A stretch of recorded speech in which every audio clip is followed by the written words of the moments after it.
करीब 96 साल पहले की बात है। राजस्थान के अलवर इलाके में एक गडरिया भेड़ चराते हुए जंगल में चला गया। अचानक किसी ने उसे कहा कि यहाँ बकरियां चराना मना है।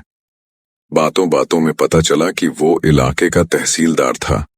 दोनों में बात होने लगी। पता चला कि बहुत कोशिश के बाद भी तहसीलदार को बच्चे नहीं होते। गडरिये ने उनसे कहा कि आप दौसा के बालाजी हनुमान जी के मंदिर जाकर बेटा मांग लो, मिल जाएगा। न जाने क्यों तहसीलदार ने उस गडरिये की बात मान ली। उन्होंने हनुमान जी से कहा कि अगर मेरा बेटा हो जाएगा तो मैं उसे यहीं इसी मंदिर में सेवा के लिए छोड़ जाऊंगा। इस बात का जिक्र उन्होंने अपनी पत्नी से भी नहीं किया। मन्नत मांगने के 1 साल के अंदर उन्हें बेटा नसीब हो गया, लेकिन बाप का प्यार अब आड़े आ गया। उन्होंने हनुमान जी से कहा कि मैं अपना वचन पूरा नहीं कर सकता, आपका ये ऋण मुझ पर रहेगा। वो बेटा बड़ा होने लगा, शिक्षा की उम्र तक आया तो पिताजी ने उसे हरिद्वार के एक बड़े विद्वान प्रभुदत्त ब्रह्मचारी जी के यहाँ पढ़ने भेज दिया।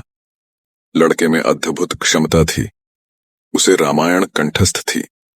बिना पढ़े वो रामायण का पाठ करने लगा।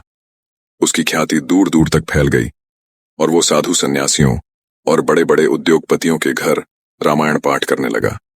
जवान होने पर उसकी शादी भी हो गई। एक दिन देश के बड़े उद्योगपति जुगल किशोर बिरला ने अखबार में विज्ञापन दिया कि दिल्ली के लक्ष्मी नारायण मंदिर यानी बिरला मंदिर में हनुमान जी को रामायण पढ़कर सुनानी है। उसके लिए उस व्यक्ति का टेस्ट खुद बिरला जी लेंगे। तय तारीख पर नारायण स्वामी अपनी पत्नी के साथ बिरला निवास पहुंच गए। बहुत से और लोग भी बिरला जी को रामायण पढ़कर सुना रहे थे। जब नारायण बाबा का नंबर आया तो उन्होंने बिना रामायण हाथ में लिए पाठ शुरू दिया। बिरला जी के अनुग्रह पर नारायण ने हारमोनियम पर गाकर भी रामायण सुना दी। बिरला जी भावविभोर हो गए। नौकरी पक्की हो गई। सस्ते जमाने में 350 रुपए की पगार, रहने के लिए बिरला मंदिर में एक कमरा और इस्तेमाल के लिए एक कार भी नारायण बाबा को दे दी गई। जीवन बेहद सुकून और आराम का हो गया। रुपया पैसा, शोहरत और देश के सबसे बड़े उद्योगपति से नजदीकियां। बिरला जी के एक गुरु थे, नियम करोली बाबा। बेहद चमत्कारी संत थे वो। जैसे ही वो वृंदावन से दिल्ली आए तो बिरला जी ने उन्हें प्रसन्न करने के लिए नारायण बाबा का एक रामायण पाठ रख दिया। बिरला जी ने नियम करोली बाबा से कहा कि एक लड़का है जो रामायण गाकर सुनाता है। नियम करोली बाबा ने कहा कि मुझे भी उस लड़के से मिलना है। जैसे ही नारायण बाबा कमरे में गए तो नीम करोली बाबा ने कहा कि तेरे बाप ने हनुमान जी से धोखा किया है। नारायण बाबा अपने पिता के खिलाफ कुछ भी सुनने को तैयार नहीं थे, लेकिन तय हुआ कि अगर नीम करोली बाबा की बात सच्ची है तो वो उन्हें गुरु रूप में स्वीकार कर लेंगे। तभी के तभी नारायण बाबा अलवर रवाना हो गए और अपने पिता से कहा कि एक संत आपको हनुमान जी का ऋणी बता रहा है और आपको धोखेबाज भी। नारायण बाबा के पिता ने कहा कि वो संत हनुमान जी ही हो सकते हैं, क्योंकि ये बात सिर्फ उन्हें ही पता है। पिता की बात सुनकर नारायण बाबा वापस चले आए और नीम करोली बाबा को अपना गुरु स्वीकार कर लिया। नीम करोली बाबा ने आदेश दिया कि नारायण तेरा जन्म हनुमान जी की सेवा के लिए हुआ है, इसीलिए छोड़ लाला की नौकरी।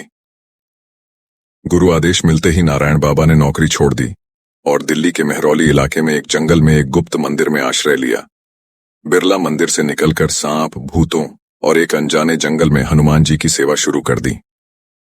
नीम करोली बाबा ने आदेश दिया कि किसी से 1 रुपया भी नहीं लेना है और हर साल नवरात्रि में लोगों का भंडारा करना है। बड़ी अजीबोगरीब बात है कि 1 पैसा भी किसी से नहीं लेना और हर साल हजारों लोगों को खाना भी खिलाना है। लेकिन गुरु ने जो कह दिया वो पत्थर पर लकीर है। बिना सोच के उन्होंने अपना काम शुरू कर दिया। नीम करोली बाबा ने बिरला से कहकर नारायण बाबा की पत्नी को घर चलाने के पैसे हर महीने दिलवा दिए, लेकिन नारायण बाबा को पैसे से दूर रखा। 1969 से आज तक इस मंदिर से हर साल 2 बार नवरात्रि में हजारों लोग भंडारा खाकर जाते हैं।